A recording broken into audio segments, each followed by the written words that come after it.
चलिए आज चलते हैं हम लोग design steps of lateral unsupported beam. तो एक यूनिट है हमारी बीम के नाम से, उसमें दो तरीके के क्वेश्चन आते हैं हमारे पास यहाँ पे।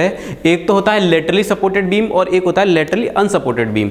तो यहाँ पर हम लोग कराने जा रहे हैं लेटरली अनसपोर्टेड बीम का क्वेश्चन। तो उसके बेसिकली मैं सबसे पहले उसके डिजाइन स्टेप करा देता हूँ, और डिजाइन स्टेप के अंदर हम लोगों को एक भी फॉर्मूला याद नहीं करना है। हमें सारे फॉर्मूले जितने भी हैं वो हमें कोड की हेल्प लेनी है। IS कोड है हमारे पास, और IS कोड 800, ये मैंने लिख रखा है IS 800-2007। इस कोड को यूज़ करके हम लोग इस क्वेश्चन को यहाँ पर डिज़ाइन करेंगे। तो मैंने बताया कि हमें एक भी क्वेश्चन अपनी तरफ से याद नहीं करना होगा, हमें केवल और केवल IS कोड का इस्तेमाल करना होगा, और IS कोड के बेस पर हमें पूरा क्वेश्चन डिज़ाइन करेंगे। तो हम लोग ये कह सकते हैं कि जो स्टील स्ट्रक्चर सब्जेक्ट है वो हमारा बहुत आसान बन जाता है। आसान कैसे बन जाता है कि हम लोग यहाँ पर सारे फॉर्मूले, जितने भी फॉर्मूले होते हैं ना, हम 98% कह सकता हूँ मैं कि 98% फॉर्मूले हम लोग कोड की हेल्प से लेते हैं। हमें एक भी फॉर्मूला याद नहीं करना पड़ता है।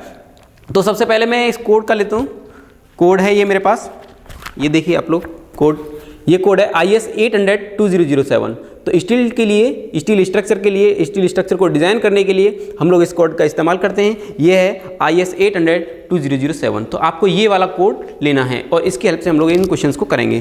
तो देखिए इस पर चलते हैं क्वेश्चन पे। सबसे पहले अगर कोई भी क्वेश्चन दे रखा है, उस क्वेश्चन के अंदर सबसे पहले, मैं यहाँ की नहीं बात कर रहा हूँ, मैं हर सब्जेक्ट की बात कर रहा हूँ, सबसे पहले क्वेश्चन को पढ़ते हैं, और क्वेश्चन को पढ़ने के बाद हम लोग गिवन डेटा लिखते हैं। जो उस क्वेश्चन के अंदर डेटा दे रखा होता है हम उस डेटा को लिखते हैं, फिर उसके बाद हम फर्दर क्वेश्चन को करते हैं। ये हर क्वेश्चन में अपना रूल बना लीजिए।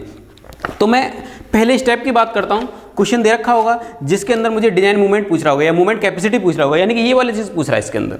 इसको निकालने के लिए मुझे जाना पड़ेगा पेज नंबर 54 पे, पेज नंबर 54 पे। उससे पहले मैं क्या करूंगा, मैंने गिवन डेटा लिख लिया क्वेश्चन के अंदर, जो गिवन डेटा दे रखा है। उसके बाद सेक्शन की प्रॉपर्टीज दे रखी होंगी, जैसे ISMB 400 है ना, ISHB 350, इस टाइप से कोई भी सेक्शन दे रखा होगा।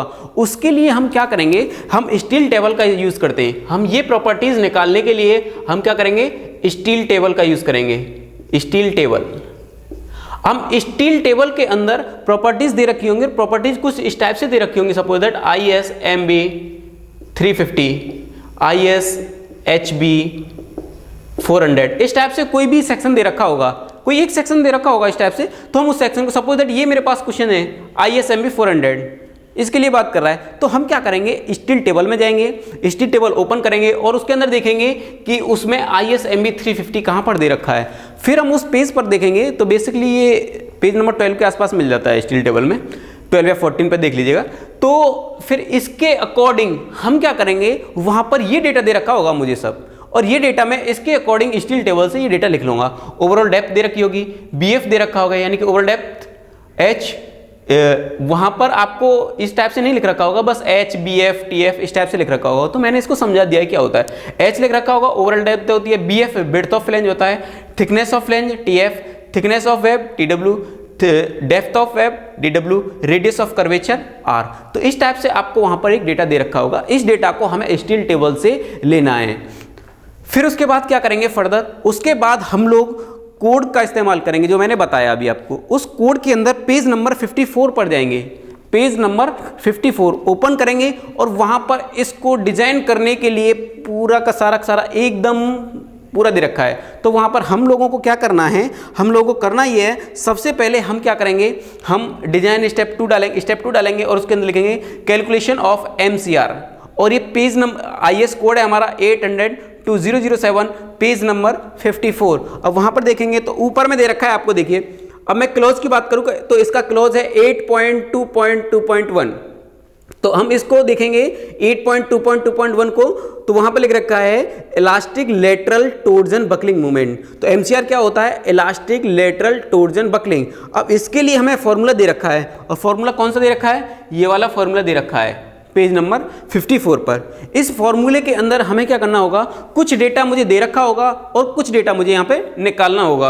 अब देखिए यहाँ पर पाई स्क्वायर दे रखा होगा, E दे रखा होगा, IY और IW KL, ये सब निकालना पड़ेगा। देखो KL क्या है, उसके अंदर लेंथ दे रखी होगी, उस क्वेश्चन के अंदर बोला होगा कि इतनी लेंथ है, 3 मीटर लेंथ है, 4 मीटर लेंथ, उसको क्या करेंगे, उस लेंथ को हम लोग इफेक्टिव लेंथ में कंसीडर करके चलते हैं कि उसकी इफेक्टिव लेंथ क्या होगी।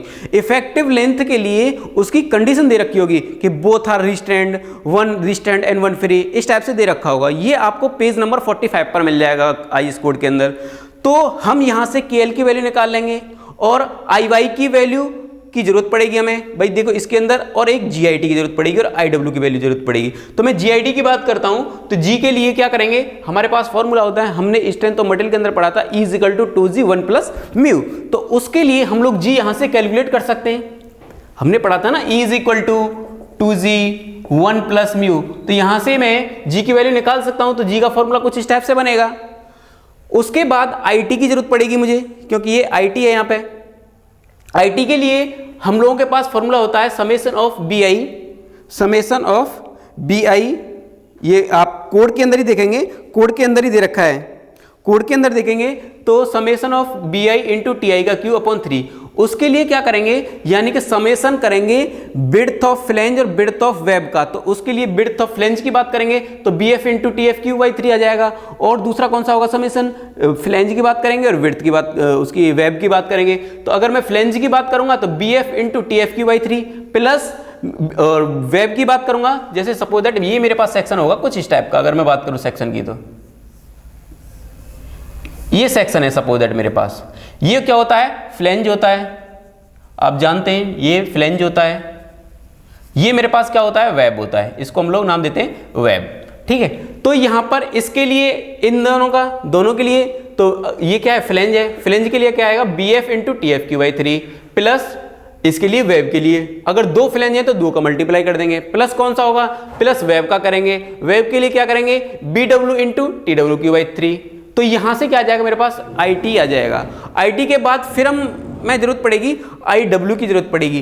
IW के लिए हमारे पास ये फॉर्मूला होता है, IW = 1 - βF bracket close × βF × IY × HF का स्क्वायर, इनकी जरूरत पड़ेगी। इसके लिए हमें क्या करना होगा, हमें BF की वैल्यू निकालनी होगी। BF की वैल्यू निकालने के लिए मेरे पास ये BF के लिए मेरे पास ये फॉर्मूला होता है, βF = IFC/IFC + IFT। इसके लिए क्या करेंगे, ये IFC होता है हमारा IFT के बराबर। अगर IFC IFT के बराबर होगा, मैं इसके अंदर वैल्यू पुट करूंगा तो इसकी वैल्यू कितनी आएगी, βF की 0.5 आएगी। तो हमेशा मैं ये कह सकता हूं कि βF की वैल्यू का, अगर मैं क्वेश्चन में ना भी सॉल्व करूं, बस फॉर्मूला लिख दूं वहां पे, तो मैं ये जानता हूं कि βF की वैल्यू 0.5 होती है। क्यों, क्योंकि मेरे पास IFC = IFT होता है, इस वजह से। उसके बाद अगर मैं बात करूं नेक्स्ट स्टेप की, नेक्स्ट स्टेप है मेरे पास सेक्शन मॉडुलस क्लासिफिकेशन। अब सेक्शन मॉडुलस क्लासिफिकेशन के लिए कोड के अंदर जाएंगे, कोड के अंदर जाएंगे, पेज नंबर 18 ओपन करेंगे। पेज नंबर 18 पर आपको दे रखा है, अगर मैं पेज नंबर 18 ओपन करता हूं और उसके अंदर टेबल 2 दे रखा है, कुछ इस टाइप से टेबल दे रखा होगा आपको, इसकी हेल्प की जरूरत पड़ेगी हमें। इसके लिए क्या करेंगे, हमारे पास यहां पर दे रखा है, देखो B/TF और D/TW। BF निकालने, B के निकालने के लिए हम लोग BF/2 करते हैं, तो यहाँ पर ये वैल्यू पुट करेंगे और BF की वैल्यू निकालेंगे और DW की वैल्यू निकालेंगे। इसको क्यों निकालेंगे, इससे हम लोग ये देखेंगे कि मेरा पास सेक्शन, देखिए सेक्शन की जो क्लास है, क्लास 1 क्या होगा, प्लास्टिक होगा, क्लास 2 कॉम्पैक्ट के लिए बता रहा है, क्लास 3 सेमी कॉम्पैक्ट के लिए बता रहा है। अगर मैं B/TF और D/TW को लेता हूं तो इसके अकॉर्डिंग, अगर सपोज दैट ये क्लास 1 है, अगर ये वैल्यू B/TF की value less than 9.4 epsilon, code के अंदर दे रखा है ये, अगर ये वैल्यू B/TF की value less than epsilon, B/TF = 9.4 epsilon, अगर ये वैल्यू आती है, इस वैल्यू को सेटिस्फाई कराता है, तो मेरे पास कौन सी क्लास हो जाती है, क्लास 1 लिख रहा है तो प्लास्टिक सेक्शन हो जाता है। अगर नेक्स्ट में मैं चलता हूं क्लास 2 पर, अगर ये वैल्यू B/TF की वैल्यू लेस देन 10.5 एप्सिलॉन होती है तो हमारे पास सेक्शन जो होता है वो कॉम्पैक्ट सेक्शन होता है। अगर B/TF की वैल्यू 15.7 एप्सिलॉन होती है तो वो जो सेक्शन होता है हमारे पास क्लास 3 में जाता है और उस सेक्शन का नाम देते हैं सेमी कॉम्पैक्ट। ऐसा क्यों कर रहे हैं, क्योंकि इसके लिए आगे मुझे फर्दर जरूरत पड़ेगी अभी इसकी। तो यहां से हम लोग एक क्लास पता कर सकते हैं, भाई क्लास 1 है, क्लास 2 है, क्लास 3 है। क्लास 1 क्या कह रहा है, कॉम्पैक्ट बता रहा है, दूसरा क्लास 2 जो बता रहा है वो सेमी कॉम्पैक्ट बता रहा है, और पहला प्लास्टिक बता रहा था, पहला प्लास्टिक, दूसरा कॉम्पैक्ट और तीसरा सेमी कॉम्पैक्ट। इस टाइप की क्लास की जरूरत पड़ेगी हमें अभी आगे फर्दर सॉल्व करने के लिए। तो यहां से हम क्या करेंगे, क्लास पता कर लेंगे। सपोज दैट मेरे पास इस कंडीशन को सेटिस्फाई कराता है, इस कंडीशन को सेटिस्फाई कराने के लिए क्या जरूरत पड़ेगी मुझे, B/TF लेस देन 9.4 एप्सिलॉन होगा। तो मेरे पास सेक्शन हो जाएगा वो प्लास्टिक। कौन सा सेक्शन हो जाएगा, प्लास्टिक सेक्शन होगा। अब प्लास्टिक सेक्शन के लिए हम क्या करेंगे, अभी हम नेक्स्ट चलते हैं। नेक्स्ट है मेरे पास step 4, calculation of moment carrying capacity. Moment carrying capacity के लिए हम क्या करेंगे, हमारे पास फॉर्मूला दे रखा है, पेज नंबर 54 पर वापस जाएंगे। पेज नंबर 54 पर वापस जाएंगे, लैम्डा LT की वैल्यू निकाला। देखिए लैम्डा LT की वैल्यू कैसे निकालेंगे, बीटा B ZP और FI/MCR। भाई देखिए मुझे यहां पर वैल्यू की किसकी जरूरत पड़ेगी, FI मैं जानता हूं क्वेश्चन के अंदर दे रखा होता है, अगर नहीं दे रखा होता हम लोग उसको एज्यूम कर लेते हैं। मुझे जरूरत पड़ेगी MCR की, मैंने MCR यहां से कैलकुलेट कर लिया, MCR आ गया। बचा क्या, ZP बचा और बीटा B बचा। ZP और बीटा B के लिए बीटा B की वैल्यू देखते हैं। बीटा B की वैल्यू मैं कैसे कैलकुलेट करूंगा, बीटा B की वैल्यू के लिए मैंने क्या बताया कि मेरा सेक्शन सपोज दैट इनमें से किसी कोई क्लास के अंडर आएगा, class 1, class 2, class 3। Class 1 plastic, class 2 compact और तीसरा है सेमी कॉम्पैक्ट। तो सपोज दैट मेरे पास ये इस कंडीशन को सेटिस्फाई करा रहा है।